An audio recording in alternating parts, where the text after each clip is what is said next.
군인들이 예수를 끌고 브라이도리온이라는 뜰 안으로 들어가서 온 군대를 모으고 예수에게 자색옷을 입히고 가시관을 엮어 씌우고 격려하여 이르되 유대인의 왕이여 평안할지어다 하고 갈대로 그의 머리를 치며 침을 뱉으며 꿇어 절하더라. 희롱을 다한 후 자색옷을 벗기고 도로 그의 옷을 입히고 십자가에 못 박으려고 끌고 나가니라. 마침 알렉산더와 루포의 아버지인 구레네 사람 시몬이 시골로부터 와서 지나가는데 그들이 그를 억지로 같이 가게 하여 예수의 십자가를 지우고 예수를 끌고 골고다라 하는 곳, 번역하면 해골의 곳에 이르러 모략을 탄 포도주를 주었으나 예수께서 받지 아니하시니라. 십자가에 못 박고 그 옷을 나눌새 누가 어느 것을 가질까 하여 제비를 뽑더라. 때가 제3시가 되어 십자가에 못 박으니라. 그 위에 있는 죄패에 유대인의 왕이라 썼고 강도 둘을 예수와 함께 십자가에 못 박으니 하나는 그의 우편에 하나는 좌편에 있더라. 지나가는 자들은 자기 머리를 흔들며 예수를 모욕하여 이르되 아하, 성전을 헐고 사흘에 짓는다는 자여, 내가 너를 구원하여 십자가에서 내려오라 하고 그와 같이 대제사장들도 서기관들과 함께 희롱하며 서로 말하되 그가 남은 구원하였으되 자기는 구원할 수 없도다. 이스라엘의 왕 그리스도가 지금 십자가에서 내려와 우리가 보고 믿게 할지어다 하며 함께 십자가에 못 박힌 자들도 예수를 욕하더라. 우리가 교회에서 공동체로 생활하다 보면 여러 가지 직책들이 세워지게 됩니다. 공동체다 보니까 필요에 따라서. 그 가운데 보면 또 우리 인간적인 어떤 느낌이나 눈으로 보면 조금 눈길이 덜 가는 직책도 있는 반면에 아주 중요한 직책들도 생기기 마련입니다. 그런데 우리가 이 가운데서 오해하거나 착각해서는 안 되는 것이 있어요. 그 중요한 직책에 있는 그 사람들이 아니면 하나님 나라의 일이 안 된다. 이런 착각을 해서는 안 됩니다. 하나님 나라의 일은요, 하나님의 일은 하나님께서 주도적으로 행하시는 일이에요. 어떤 사람이 있느냐 없느냐, 어떤 직책이 있느냐 없느냐에 따라서 됐다가 안 됐다가 그러지 않는다. 오늘 이 정말 가장 중요한 사역이잖아요. 예수님이 십자가에 죽으시는 이 엄청난 사명, 구원의 이 사역 가운데도 12제자 중 한 명도 없었습니다. 그런데 구원의 역사는 아무런 지장 없이 다 이루어졌어요. 다만 우리들이 예상하지 못한 방식으로 이루어집니다.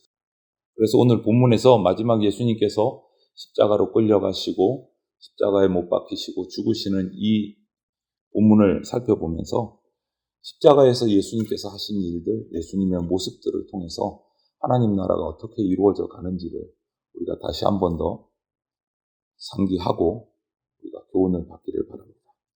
먼저 16절부터 20절을 보면 예수님께서, 체포당하신 예수님께서 군인들에게 희롱당하시는 모습이에요. 브라이도리온이라는 뜰로 예수님을 끌고 가서 채찍질하고 고문을 합니다. 군인들이 예수님을 온 군대 앞으로 끌고 가서 왕이 대관식을 하는 흉내를 내면서 조롱을 합니다. 26절을 보니까 자색옷을 입히고 가시면류관을 씌우고 갈대지팡이를 손에 들게 하고 죄패에는 유대인의 왕이라고 이렇게 적고 그 앞에서 흉내를 내요. 왕에게 절하는 것처럼 평안을 비는 인사를 합니다. 역설적으로 예수님을 조롱하면서 예수님을 왕으로 대접하고 있는 모습이에요. 그들은 조롱한다고 했어요. 왕이 입는 붉은 옷, 홍포를 입히고 왕이 쓰는 면류관을 가시로 만들어서 씌우고 이렇게 하면서 예수님을 조롱했지만 결국 예수님은 진짜 왕이 되시는 거예요. 지금은 조롱 속에서 조롱받고 침뱉음 받고 하지만 그러한 말도 안 되는 왕의 대접을 받지만 이제 사흘이 지나면 사흘 후면 그 죽음을 이기시고 부활하셔서 그들이 조롱으로 말했지만 그 말 한 대로 온 땅의 만왕의 왕으로 경배를 받게 되신다. 우리가 그런 주님을 뒤따르는 그리스도인 성도로서 또 우리 교회가 세상으로부터 예수님을 믿기 위해서 살다가 조롱을 받는다 해도 우리는 상심하지 말아야 돼요. 고난을 영광으로, 조롱을 찬송으로 이제 역전시킬 그 주님의 은혜를 믿고 끝까지 주님을 바라보면서 인내하면서 나가야 된다. 그리고 21절부터 23절부터 3절을 보면 이제 골고다로 끌려가셔서 십자가에 달리시는 모습이 나와요. 그런데 십자가에 달리셨을 때 한 군인이 포도주에 몰약을 타서 먹이려고 하는데 예수님께서 거부하시는 장면이 나옵니다. 여러분, 이 당시에 포도주에 몰약을 타서 마신다는 것은 이것은 몰약을 타면 마취제 성분이에요. 고통을 조금 덜하게 하려고 마시게 하려고 한 거예요. 그런데 예수님은 그 것마저도 거부를 하십니다. 마시지 않으세요. 마취제조차. 그리고 달리셔서 십자가에서 정말 세미한 고통 하나까지도 놓치지 않고 온전한 정신을 가지시고 다 그 고난을 다 받고 견디신 거예요. 마취제 없이. 그리고 남은 옷까지 다 내어주시고 좌우편의 두 강도와 함께 십자가에 못 박히심으로 구약에 말씀하셨던 하나님의 작정이셨던 그 말씀들, 예언의 말씀들을 다 그대로 이루십니다. 시편 22편에도 예수님의 죽으심에 대한 예언이 되어 있고 또 구약 이사야서 53장에도 예수님의 이런 죽으심의 모습이 다 예언되어 있어요. 이 말씀 그대로 다 이루신 거예요. 온갖 배신, 조롱, 모욕, 비난이 난무하는 이 상황에서도 묵묵히 말씀대로 이루어 가신 거예요. 우리를 구원하시려고 십자가에 오르신 그 예수님의 처절한 그 모습, 그러면서도 아름답고 영광스러운 그 모습을 우리가 잊지 말고 항상 기억해야 합니다. 십자가를 떠올리면 그 기억을 하셔야 돼요. 다른 기억하실 게 아니고. 그렇게 십자가에 달려 죽으심으로 오늘 24절부터 27절을 보면 홀로 누구도 도와주지 않는 상황에서 홀로 만왕의 왕위에 오르시는 거예요. 제자들이 전혀 예상하지 못한 방법으로 그 왕의 자리에 오르셨어요. 우선 예수님은 구약 성경에 조금 전에 말씀드린 대로 구약 성경에 기록되어 있는 모든 예수님의 죽으심과 고난의 예언들을 다 그대로 다 이루셨어요. 구약 시대부터 예언된 메시아의 모습을 그대로 다 드러내신 거예요. 내 하나님이여, 내 하나님이여, 어찌하여 나를 버리셨나이까? 여러분 이거 어디서 들어보셨습니까? 마가복음, 마태복음, 사복음서에 다 기록되어 있어요. 거기서 처음 하셨을까요? 아니요. 가장 처음 이 말씀을 한 것은 시편 22편이에요. 구약, 예수님이 이 땅에 오시기 전에 이미 예언되어 있는 말씀이에요. 시편 22편은 나의 하나님이여, 나의 하나님이여, 어찌하여 나를 버리셨나이까? 이 말씀으로 시작을 해요. 그리고 이어서 그들이 나를 주목하여 보고 내 겉옷을 나누며 속옷을 제비 뽑았나이다 라고 시편 22편을 예언하고 있어요. 이것도 역시 구약의 예수님이 이 땅에 오시기 전에 벌써 예언되어 있던 말씀이에요.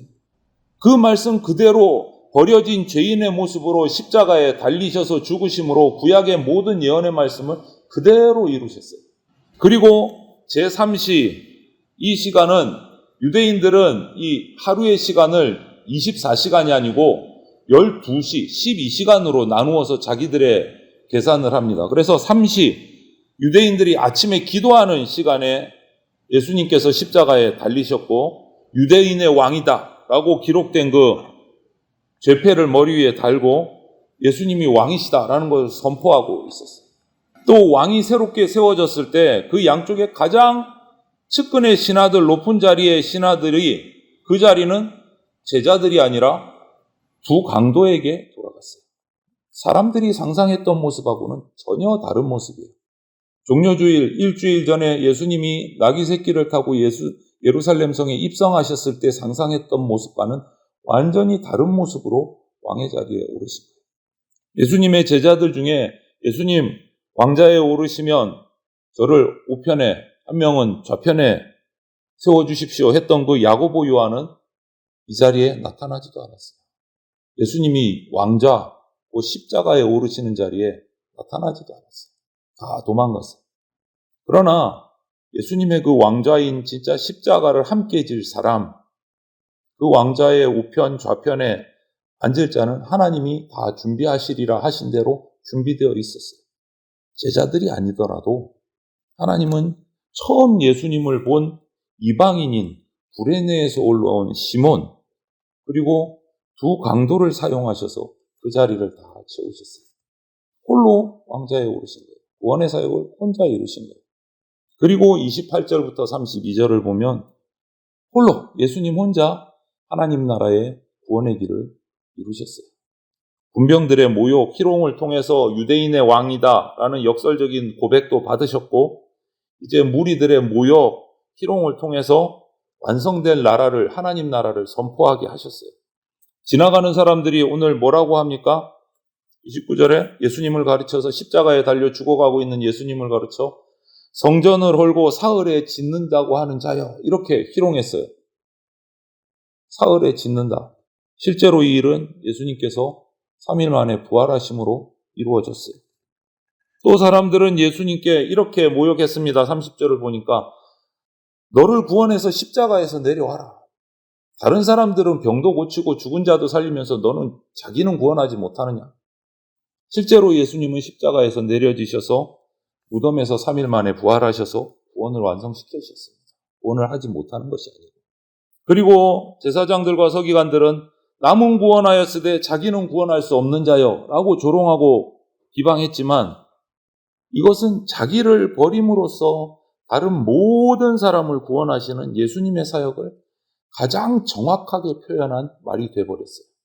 당신의 목숨을 십자가에 내어놓으심으로 우리 모든 인간에게 구원의 길을 열어주셨어요. 그들은 비방한다고 했지만 그 말씀대로 하나님은 다 이루셨어요. 대제사장과 서기관들은 자기에게 살기 위해서 아무 죄도 없는 사람들을 죽인 자이지만 예수님은 다른 이들을 살리기 위해서 아무 죄가 없음에도 불구하시고 자신을 버리신 분이 되십니다. 양옆에 달린 그 강도 죄인들마저도 예수님을 욕하는 모습을 보였어요. 예수님이 이 세상의 모든 사람으로부터 버림받았다라는 모습을 보여요. 정말 혼자서 구원의 사역을 감당하시고 철저하게 고독한 존재가 되셨어요. 하지만 그것으로 인해서 이 세상을 구원하신 유일한 구세주가, 구원자가 되신 겁니다. 아무도 그의 구원 사역을 마지막에 돕는 자가 없었고 오히려 모욕하고 비방하고 도망가고 했지만 주님께서는 그들의 그런 모습, 그런 말들까지도 하나님 나라를 이루시는 도구로 사용하셨어요. 여러분, 이 장면, 예수님의 마지막 십자가에 이 달리시고 고난당하시고 비방당하시고 죽으시는 이 모습을 보면서 우리가 교회를 섬긴다라고 생각하는 것은 어쩌면 착각일 수 있겠다라는 생각이 들어요. 내가 교회를 섬긴다? 아니요, 그렇지 않은 것 같아요. 주님이 모든 것을 다 하십니다. 모든 것을 다.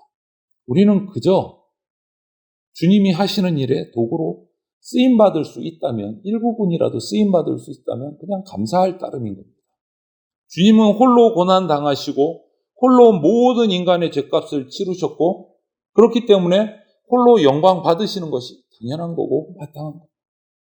그래서 우리의 헌신과 섬김은 오늘 등장하는 구레네 시몬이 얼떨결에 마지못해서 예수님의 십자가를 대신 지는 자기는 그게 좋은 일인지 나쁜 일인지도 모르고 억지로 지는 그것이 최고의 영광을 얻은 것 같은 거예요.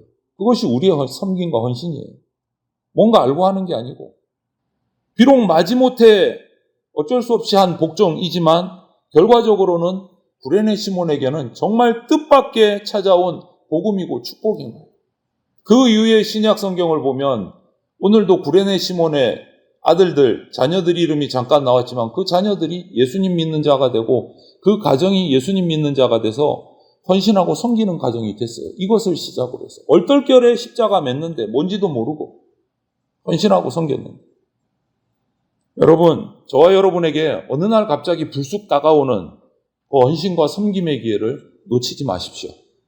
십자가의 길을 따름으로 나를 구원하시고 만왕의 왕이 되신 그 예수 그리스도의 일꾼으로 쓰임받아서 하나님 나라의 자녀가 되는 하나님 나라의 축복을 받는 그런 복을 누리는 저와 여러분들이 다 되시기를 주님의 이름으로 축원을 드립니다.